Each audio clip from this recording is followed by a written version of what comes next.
తులసి ప్రతి ఇంట్లో ఉండాలి. తులసి యాంటీబయాటిక్. ఉదయాన్నే లేచి స్నానం చేసి తులసికి ప్రదక్షిణం చేసి ఒక గ్లాసు నీళ్లు పోయకుండా ఏ పని చేయకూడదు. ఏ పని ఫలించదు. తులసి కటాక్షం ఉంటేనే మనకు అన్నీ ఫలిస్తాయి. విష్ణుమూర్తి ఆవిడ పాతివ్రత్యానికి మెచ్చి ఆవిడకి ఇచ్చినటువంటి వరం అది. అందుకే రాముడికి తులసి దళాలంటే చాలా ఇష్టం. విష్ణు ఆలయాల్లో ఎక్కువ తులసి దళాలు వాడతారు. విష్ణుమూర్తికి అలంకారాలు బాగా ఇష్టం. అందుకని మల్లె పూలదండ, చామంతి పూలదండ, బంతి పూలదండ, గులాబీ పూలదండ, నీ ఇష్టం వచ్చిన పూలదండలు అన్నీ పట్టుకొచ్చి విగ్రహం మీద బారేస్తే వచ్చే ఇబ్బంది ఏమిటో తెలుసా? విగ్రహంలో పురుగులు చేరతాయి. విగ్రహంలో పురుగులు చేరతాయి. పువ్వుల్లో పురుగులు ఉంటాయి కదా, విగ్రహంలో పురుగులు చేరతాయి.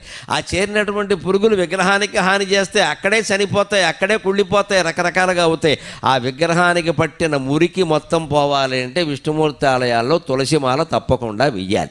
అది శాస్త్రీయమైన ఆచారం. హిందూ దేవాలయాల్లో పాటించే ప్రతి ఆచారం శాస్త్రీయం.